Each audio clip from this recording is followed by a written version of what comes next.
Hello, it's Rebecca, and you're watching Syrian Sage for a mystery question tarot reading. What that means is that you, the viewer, are going to be focusing on your question, and without me knowing your question, I am going to draw cards intended to provide an answer for you with an educational and informational interpretation of the cards. This is one of my favorite kinds of readings to do because, as you'll see, you can get surprisingly in depth and accurate insights from the tarot's art, archetypes, and symbolism, even if the question is unspoken. So, if this video has found you, when it's found you, it was meant to find you at exactly this time, and it is intended to assist you in accomplishing your highest path and purpose. So, that being said, this reading is for educational, informational, and entertainment purposes only. If you appreciate what I do, please let me know by liking this video and subscribing to my channel. And at this time, I'm going to ask you to focus on your question, and I'm going to take a moment to align myself energetically for the reading.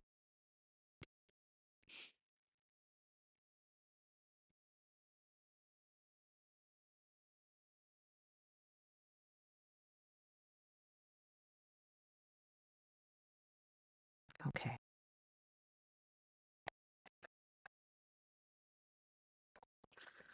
Okay, let's see. What do you need to know about your situation or your question?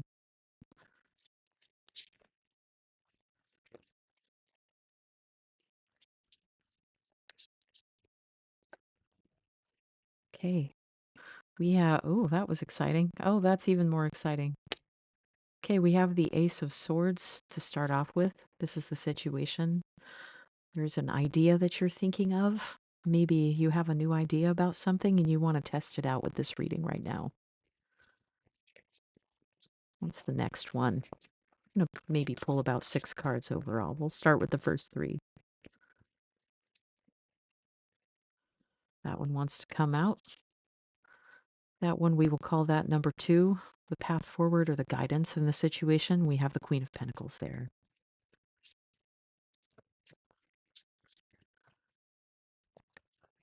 This one wants to come out. The Emperor, very nice. As we begin Aries season, to have the Emperor card representing the sign of Aries. Okay, and this is representing what the challenge is. So to start off with, we have the situation or the issue as the Ace of Swords. And then we have the Queen of Pentacles as the path forward and the guidance. The challenge is the Emperor. The Ace of Swords, firstly, this is supposed to represent here a heavenly hand that is giving you a new idea about something from the heavens. I also see it looks like this blade is stained, but you wouldn't see that in the traditional Rider-Waite-Smith tarot artwork. You see a hand issuing forth a sword from the clouds, from the sky. And so that is a representation of triumph or the excessive degree in everything itself, like a triumph of force and a conquest. So this does represent a conquest, or maybe you are thinking about something of conquest.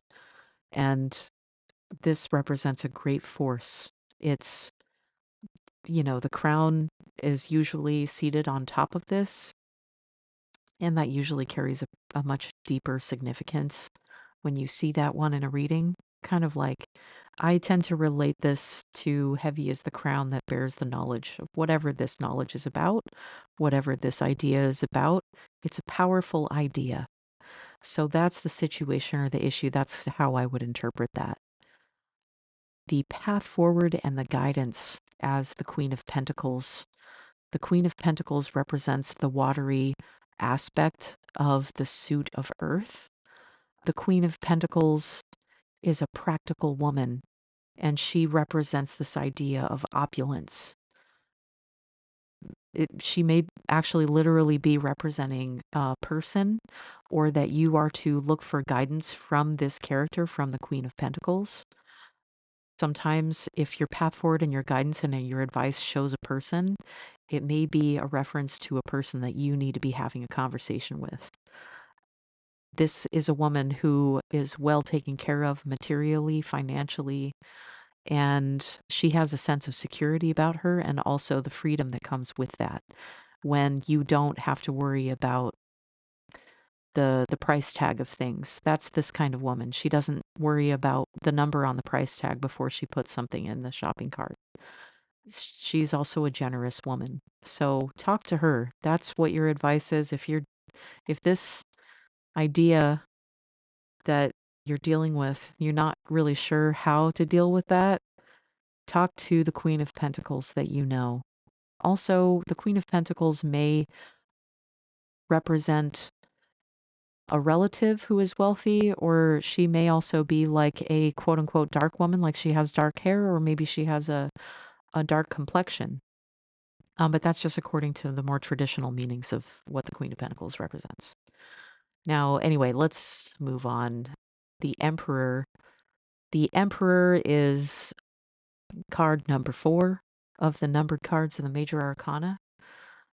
The Emperor represents protection and, like, I would say, a father figure. This is a stable person, but also can kind of be like aid and reason. He's also representing authority and will. Okay, so again, that's the traditional meanings of the emperor. This can also represent that there is an Aries. It can be a person. Maybe you know an Aries who is presenting a challenge to you in how you're going to navigate this situation. This is the challenge here. Maybe this is a challenge for you to take on an act of like war or conquest, to be a leader. This is a great person, but isn't the most benevolent person, right? This is just a guy that knows what's what and does what he wants. So this is also why Aries is considered the new year of the astrological calendar. This is the self. So this is a person that knows the self really well. So consider how that might be a challenge for you in the situation. The Emperor is challenging you to know thyself and to be in your power. Anyway, let's get some more cards and see what else we have. What's the unseen energy? That's the next one I want to go for. What's the unseen energy behind the question? Or maybe what's unconscious?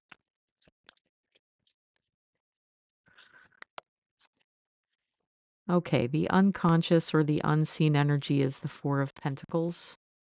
The Four of Pentacles represents kind of a stubbornness, or maybe somebody who's really holding onto their bag, somebody who is being a little stingy. You could think of it that way.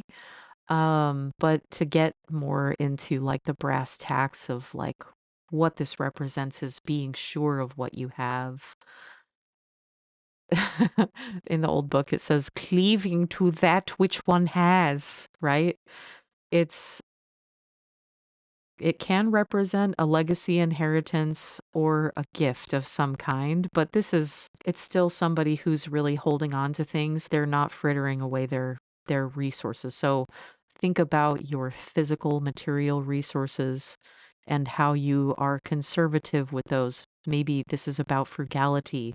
And again, with this being the unseen energy, this might be the origin of where the question comes from, and the situation that you're in is like how you're going to navigate this kind of situation with having to be frugal, and um and also how you're going to go about asking for help. So I get that this may relate to maybe a financial reading or something to do with your work and what you do for money. This may mean that you're asking for help from a woman who has the power to help you with this resource.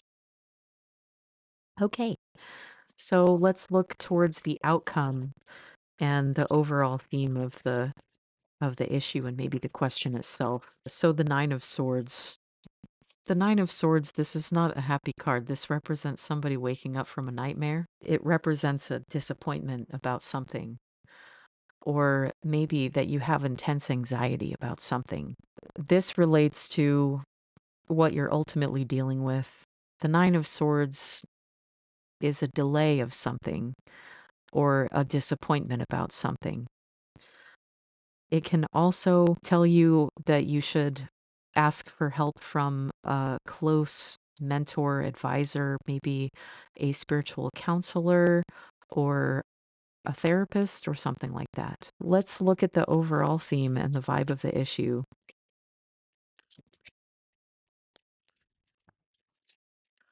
This one wants to come out. The Four of Cups. The Four of Cups represents apathy.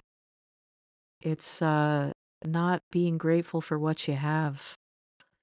And it can also represent boredom. The Four of Cups is weariness. It's also about maybe an imaginary problem.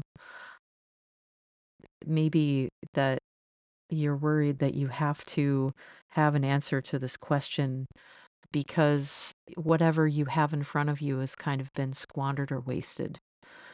And this is it's kind of you've got to alchemize things here. The Four of Cups itself isn't telling you to do alchemy. It more represents weariness, or maybe even if you get a gift handed to you, or someone being kind to you, someone wanting to offer like a shoulder to lean on or some emotional support. The Four of Cups represents more like an aversion to that. It's like you have what you want and you don't want to have the other thing that's offered to you, but it's right there and it could solve your problem. My goodness. I don't know what your question is about, but I really hope that offers some insight as to it. Not the most positive reading. I'm so sorry about that, but I do hope that that gets you some more information about what you're asking about. Anyway, I'm going to wrap this up here. If you would like to book a reading with me, you can go to SyrianSage.com right here, and you can get a private one-on-one call with me, or you can book a reading on video through my Ko-fi shop. If you're interested in learning more about the tarot, please visit my playlist called Keys to the Tarot. I created this virtual deck and reference guide for everyone, and you can use this for your own reading just by hitting Shuffle Playlist. This is what it's called, Keys to the Tarot. And by the way, that's me. I'm a real human girl. I offer a free giveaway private reading every month, which you can sign up for through my website. And I also have other freebies like downloadable zines. I also read the Akashic Records as a certified soul realignment practitioner. And if you are interested in learning more about that, you can find my other YouTube videos on that topic or visit my website. You can support my work directly by donating to me through Ko-fi and by liking this video and subscribing to my channel. If you have made it all the way to the end of my video, thank you so much for watching. Please leave me a comment with your thoughts, and I will see you again soon.